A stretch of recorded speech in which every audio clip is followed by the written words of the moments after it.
Question for readers. Have you ever read a book where you wanted the main characters to walk away from each other?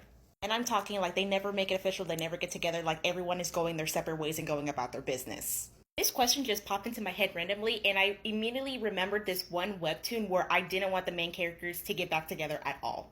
I read this particular webtoon on 2 separate occasions, and I still dropped it midway. On my second attempt, I got to like 5 chapters more before I dropped it once again. So this particular book, it was a BL romance.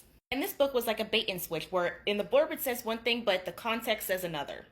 Miscommunication and failure to communicate reigns supreme. There is a lot to unpack in this one. So I don't remember their names because it's been quite a while, so I'm going to give you fake names so that way it's easier to follow. So Aaron is the main love interest in this story, and Jerry, this is told in his point of view. He's the MMC. So in high school, Jerry had a crush on Aaron. However, Aaron never noticed Jerry. However, Jerry took a leap of faith and asked Aaron out. Aaron, just being super nonchalant about it, he's like, okay, why not?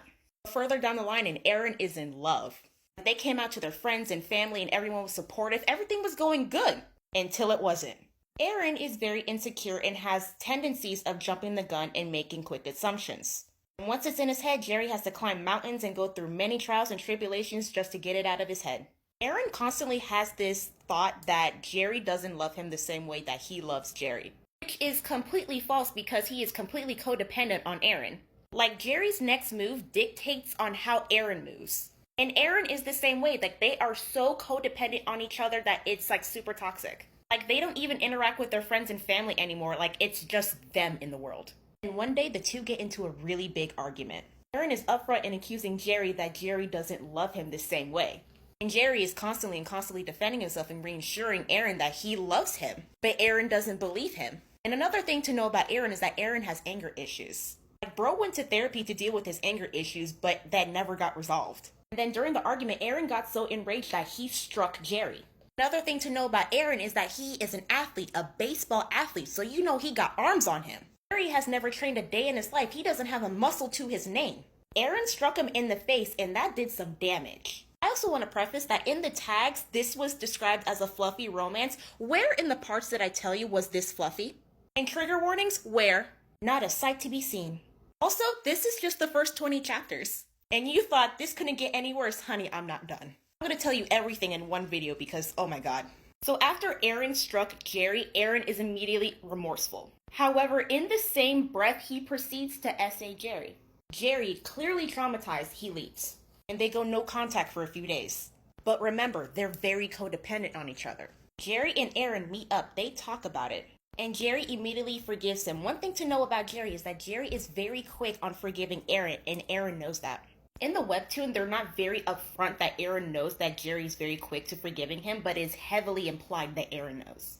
So they are back together and everything's all hunky-dory. Yay. Until it's not. Like, literally, like 2 chapters next, here comes the next problem. Aaron's childhood friend pops up, and it's a girl. I want to tell you right now that she is the reason why I have become so wary on women popping up in BLs. Because what she did is so evil. We're gonna call the childhood friend Beverly. Beverly, growing up, she was in love with Aaron and still is. Like, since kids, she thought of the wedding and everything. She never gave up on loving Aaron, and when she saw Jerry, it was war. Jerry, very fragile mentally at this point, Beverly takes advantage and gets in his head. She gets in his face and tells him that he can't give the life that Aaron wants. She tells Jerry that he has always dreamed about getting married and having kids. Heavily pressed is that Jerry can't give that to him. Jerry is shattered at this point. He's done. He goes back home to his family in freaking tears and he dips to America. Didn't tell Aaron nothing, not even the conversation, just up and dipped. 10 years later, guess who's back in town? Jerry's superior helped him get a job at this particular company.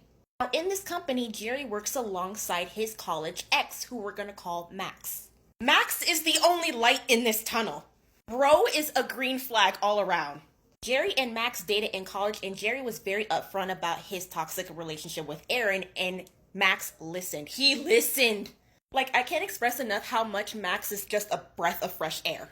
And he was very understanding and very patient with Jerry. However, Jerry was and still is very traumatized of the relationship that he had with Aaron, and so he cut it off the relationship with Max, and Max understood. Unfortunately, I'm going to have to make a part 2 because it cut off the other part that I was going to tell you about this book, so I'll be right back. So look out for part 2.